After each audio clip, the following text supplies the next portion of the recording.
You awake? I thought I heard you get up. Yeah, I'm awake. Sorry, I just can't sleep. Are you thinking about him? Yeah, a bit. Usually get back to sleep, my love. I'm fine. No, it's okay. What else is on your mind? I don't know. It seems weird, but I had one of the most vivid dreams of my life. I saw a fox on a snowy mountain, just looking confused and worried. Those eyes. I can't get those eyes out of my head. She was running in the windy snow, looking for something. Do you think it has to do with you and what's been going on? I don't know. It was just a dream, Rachel. They're not meant to make sense. A lot's happened the past couple days, that's all. Well, if you're not going to sleep anyway, you should tell me. I want to hear. All right. So, not far from her home, she followed that path to something unexpected.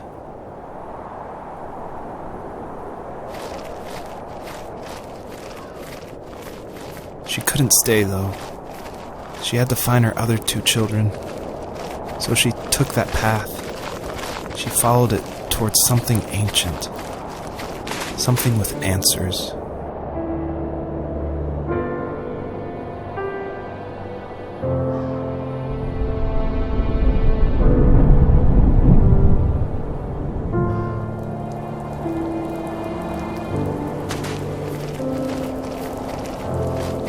The fox looked high and low, searching for any sign of her cubs.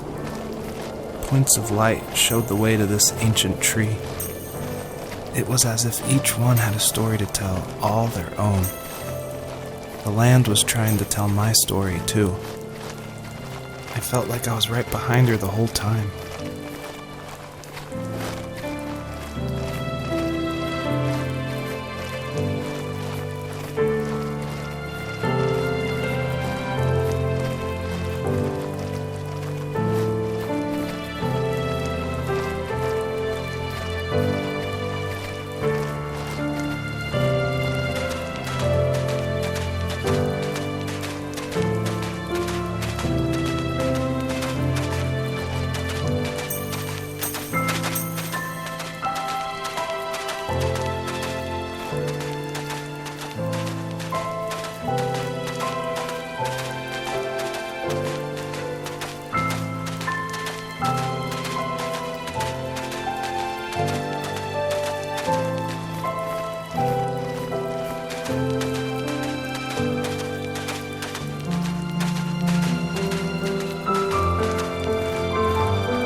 Did for a living? Wasn't he like a lumberjack? That's one way of putting it. If wood was a canvas, then a carving knife was his paintbrush. Even after working a 50-hour week, even after his hands were more splinters than skin, he would bring home the nicest piece of Alaskan weeping cedar and make me toys. That wooden train was the first toy I can remember, and I loved it. I just knew from a young age I was going to be a lumberjack, like my father.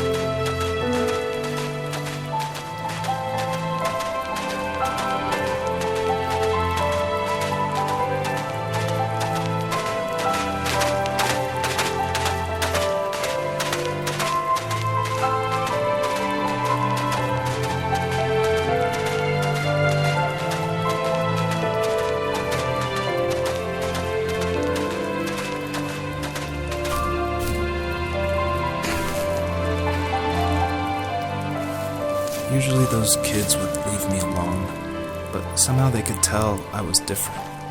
They made fun of how far away I lived. They called my dad sourdough. I was a blabbermouth as a kid, telling my dad stories I made up for hours. But after that show and tell, I didn't tell him much anymore. He didn't know exactly what was wrong, but his best guess was that the toys he carved weren't cool enough.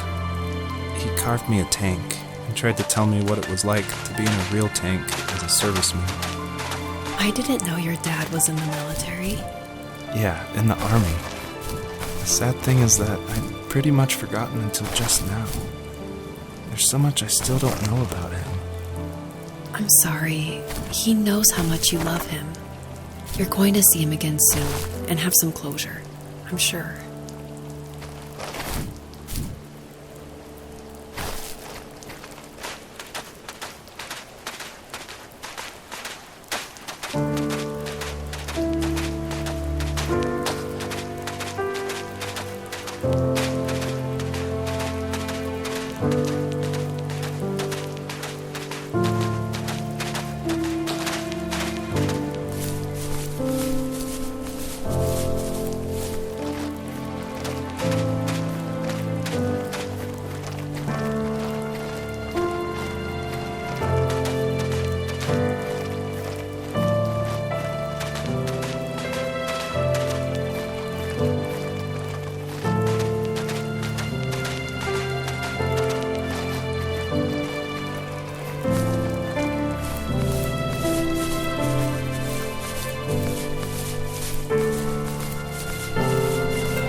The older I got, the more I withdrew.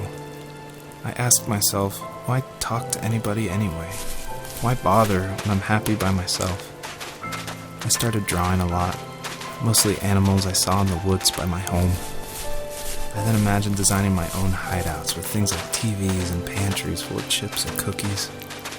I think that idea of leaving home and drawing blueprints started my career. I found a lot of solace in that. I'm not surprised, but I did the same thing, you know? There's something special about having a place to call your own. And now look at us. Well, if you count renting in an overpriced city. It's as close as we can get for now.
My teenage years were full of sketching, angst, and trouble.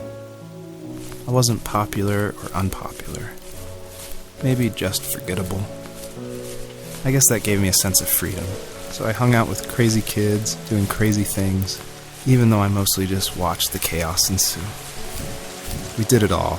Put fireworks in mailboxes, hide roadkill in people's garages, break windows of the barber shop in Anchorage. My dad was furious, but he was so busy working he couldn't do much to stop me from going out. I think being an adult means there's no one to stop you making hard decisions. He had to make a living, and he couldn't be in two places at once. Yeah, I realize that now. But at the time, I was sure he was more interested in growing his business than what was going on with me.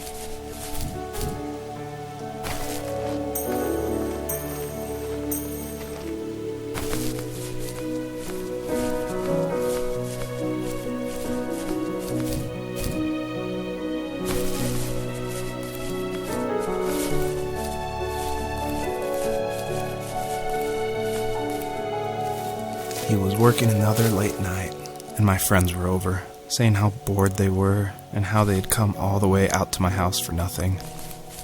One of them mentioned how that old, ugly beyond belief truck was still in the garage, and how we should take it for a spin. I was only 15, so I kind of fought it for a while.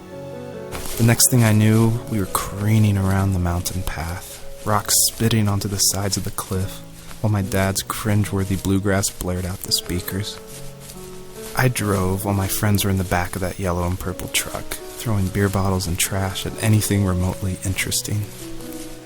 Felt like I was soaring in the air with borrowed wings. But all good things have endings. A cop outside of Eagle River pulled us over after he saw us in a bottle rocket into someone's yard. What followed was a long night of talking to disappointed adults and feeling smaller than ever.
After he drove me home from the police station, I blew up at him, saying how I never wanted to be like him, how I was going to be someone and leave that hick icebox for good.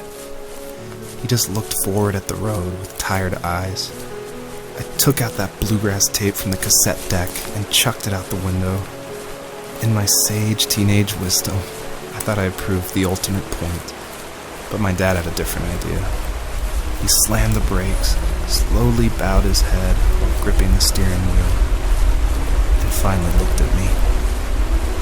All he said, like it was a polite request, was, "Make this right." I sat there in silence, fuming, but I eventually got out and combed every square inch of the woods, muttering profanity after profanity. I found it 30 minutes later, near a small waterfall off the road. I went back to the truck, put the wet tape back in, and sure enough it worked. We didn't speak another word to each other the rest of the night. Wow, I knew you were a crazy teenager, but... It's hard to believe, isn't it? It surprises me too. It's like I didn't really know who that kid was back then. I bet my dad thought the same thing over and over. It's almost like he was saying, "Make this right," to himself, more than to me.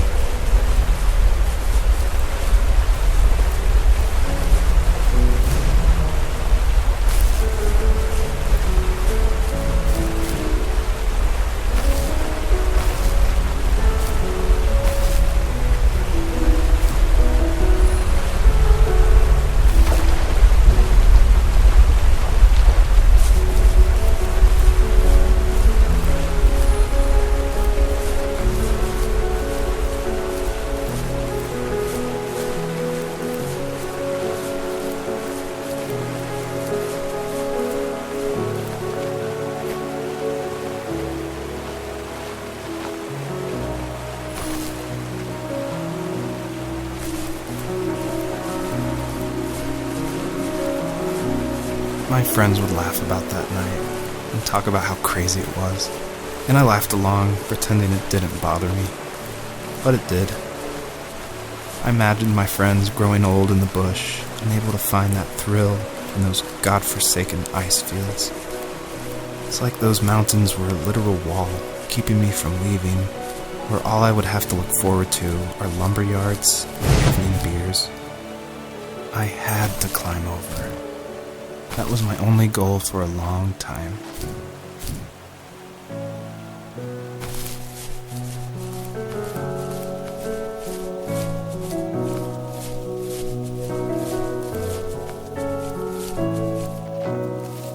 If there was some way I could take my love of drawing and turn it into a way of escape, nothing would make me happier. I wanted to create instead of tearing trees down.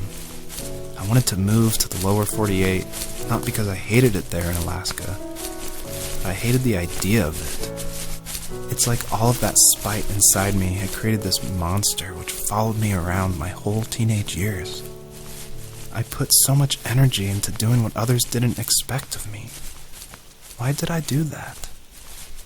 There's one fact you're forgetting, though. If you didn't have that fire in you, we probably would have never met. You're absolutely right. Maybe the destination is all that matters in the end. But then why am I awake? Why am I seeing this fox go on her journey?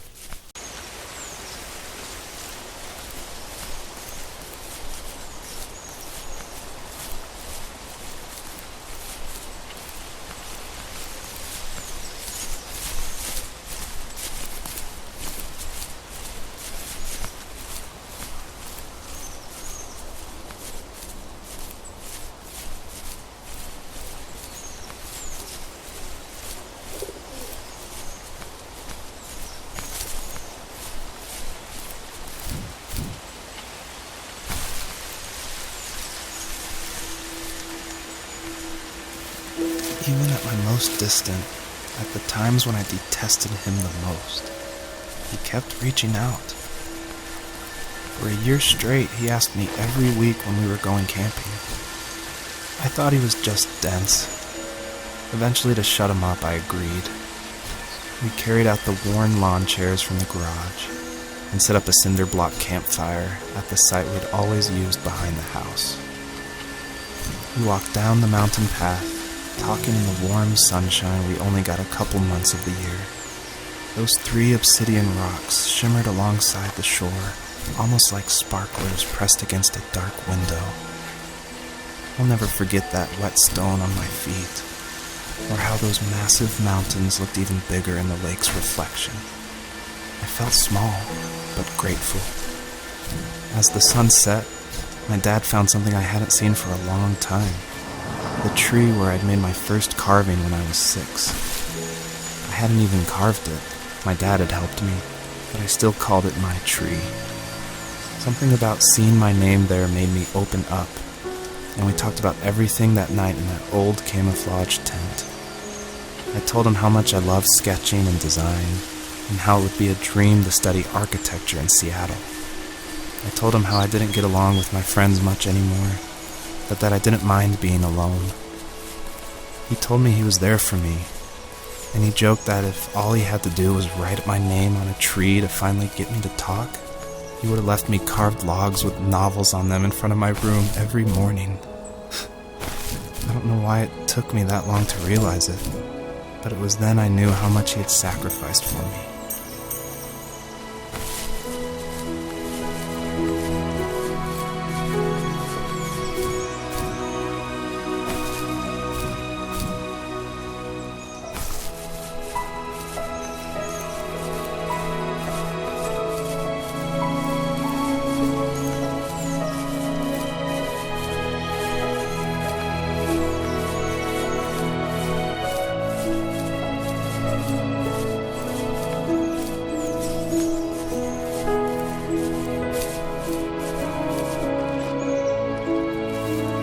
Property, there were old abandoned pieces of a shed and car long left unused. I used to ask him all the time who those people were that left all this junk, and I'm sure he got so tired of hearing it that he made up some elaborate stories how a brown bear ate them and haunted the woods afterwards. What's funny is I think it made those people seem more real, growing up thinking they were still hanging out like they couldn't say goodbye. I used to tell my friends how I could swear I saw spirits move near the water, and that always freaked them out. I guess it didn't bother me, because the way I saw it, they were normal people with old cars and sheds, just trying to figure out how to survive and be happy in the middle of nowhere. It was a cool thought that they didn't want to leave, but you know, I was a weird kid. Well, you had good company since those ghosts like living in a place where they were brutally devoured.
My dad built a lot of stuff in his free time. If he wasn't watching fly fishing or reading Tom Clancy novels, he was carving something.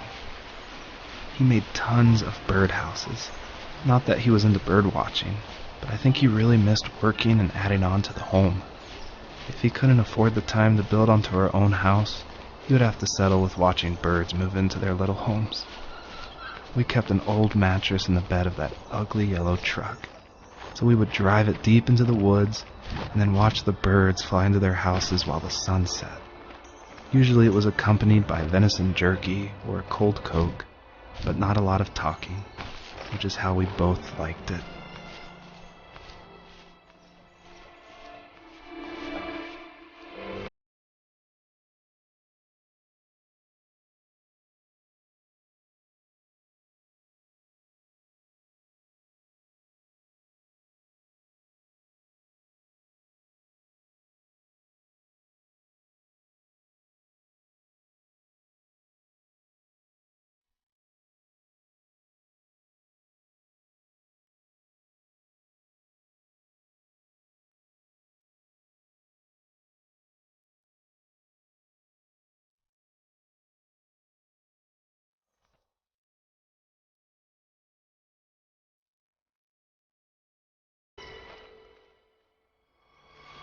We were happiest underneath the evergreens. We decided it was time to finally map out the hundreds of acres we lived on just to pass the time during the summer. He was only free in the evenings, so I would spend the day wasting time on dial-up internet and sketching, and then we would rush into the woods, pen and map in hand, before evening fell. Sometimes the aurora borealis would cast a cold green glow on the mountainside, and we would finish our route underneath a twilight sky. Sometimes I was lonely during those summer days, but there was comfort in the routine. A lot of teenagers aren't looking for the daily grind, though. There's nothing wrong with wanting to get out, to leave your childhood home. You wanted to progress, to make something of yourself. Yeah, you're right. That house. I'm sure it's the same as how I left it. But then why does it feel so different? I doubt you're the only adult to have looked back and asked that question.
perpetrator stood nearby, unfazed, like nothing was wrong. My dad is dead, and he's never coming back, Rachel. I can tell you these stories, but I can never reminisce with him again. He can never hold a grandchild that we'll probably never be able to have. I can never talk to him again, and I'll never be able to say I'm sorry for everything.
Good night.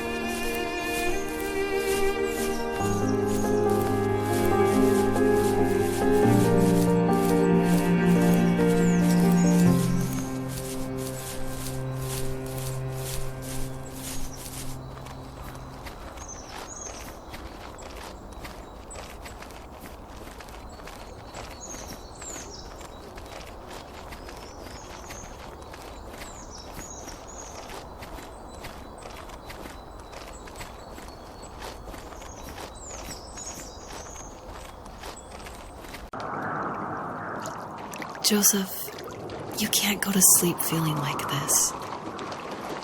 I'm sorry for everything, and I know you need space, but I'm here for you. You don't need to feel so lost. Joseph, have I ever told you what my mother was like?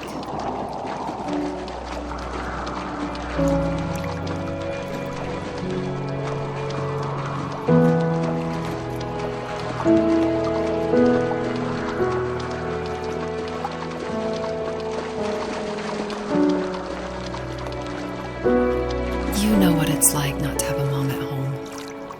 And you know how hard that made my childhood. What helped me was watching the birds in the morning before the school bus came. I thought that my mother was one of those birds. and it made me want to be free like her. My mom taught me how to fold origami cranes while she was in the hospital. So I told myself I would fold one every day until I could fly myself.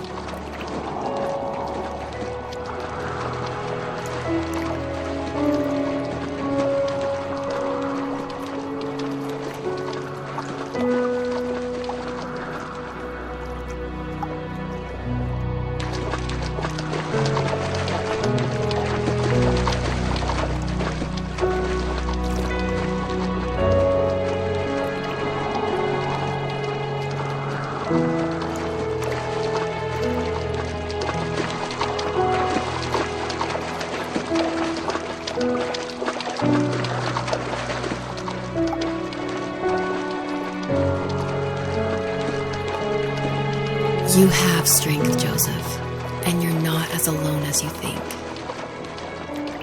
It's all just so pointless. Just waiting for life to happen. It's like having the home I always wanted is cursed out of my reach. The thought of being a parent myself. How could I do that when I couldn't even be a good son? I'm sorry. I know what you're saying. I just don't know how things will work out. These quiet hours will turn into years. We'll wonder which roads passed us by. Then we'll forge a new road together. Besides, I discovered for myself that one fateful morning where any hopeful road leads to. There may be thorns and mist, but it always leads to the same thing. And what's that? Family. I'm so glad that you're part of my family, Rachel.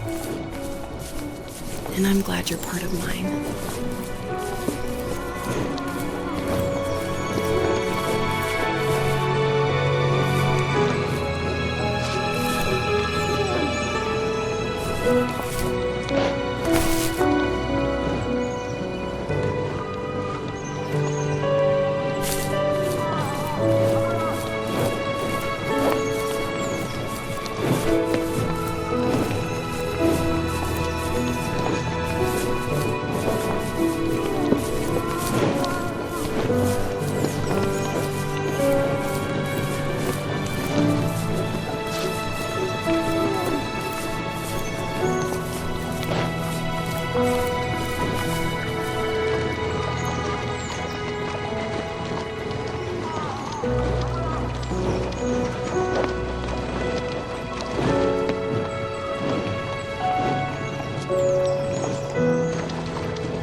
realized that's where life began.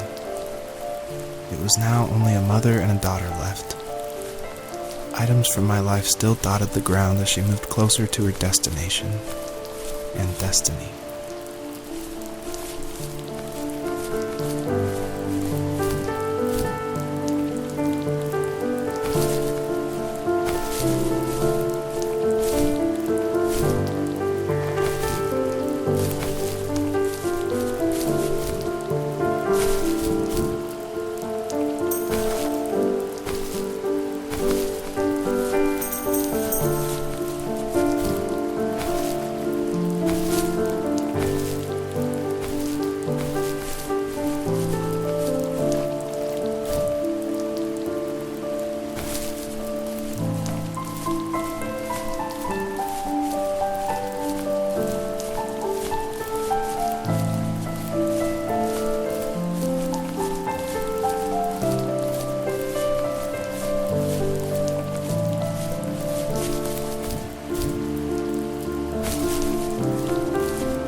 My dad was super supportive with my college plans, to a point.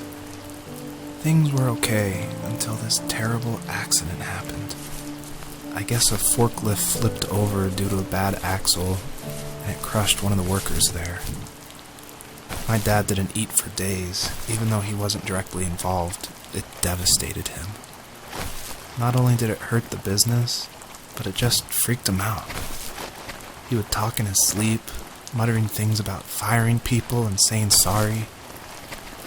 One fateful day he approached me, said that since my school search wasn't going well, I should finally be a man and take over the family business. He said one day he was going to die, and that all of his work, sacrifice, and even that man's life would be wasted in vain. I just lost it. Teenage me just exploded at the thought. I screwed up. I said things I shouldn't have. He was having a crisis, and I pretty much spit in his face.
Was that the last time you talked to him?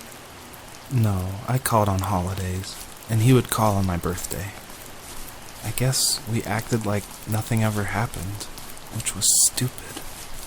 Didn't want to ask about his lumberyard, and I'm sure he didn't want to ask about my job search.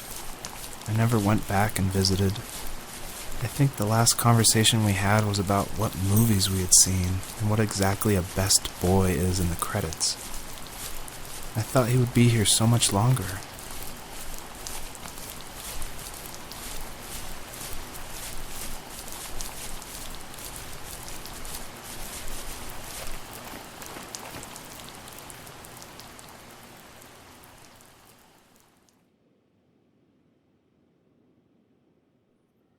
In the distance, the first tree illuminated the wasteland. She couldn't go home anymore. She did the only thing she was capable of. Moving forward. My dad died alone in the middle of the wilderness. I should have been talking to him more. I should have done a lot of things differently. If the first tree on Earth brought life with it, if it taught the birds to sing and fly and showed saplings how to grow, what could it do for us?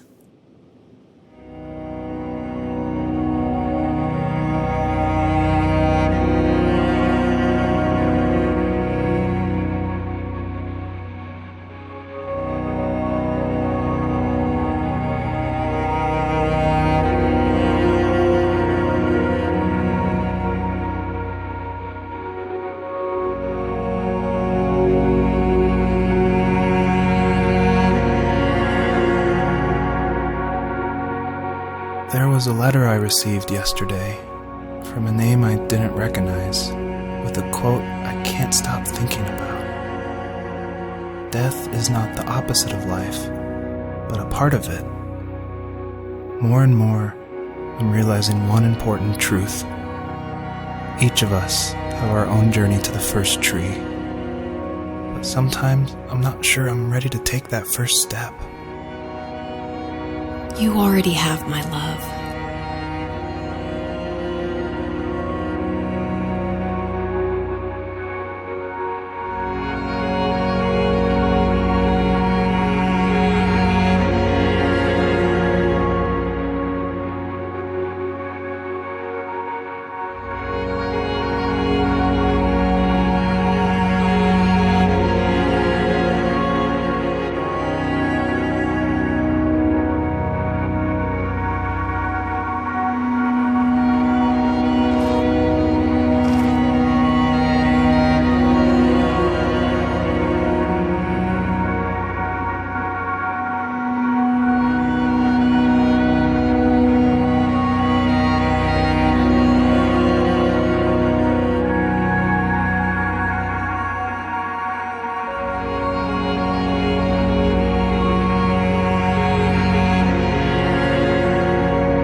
distraction from tomorrow. I don't think dreams normally bring back to memory so many important feelings.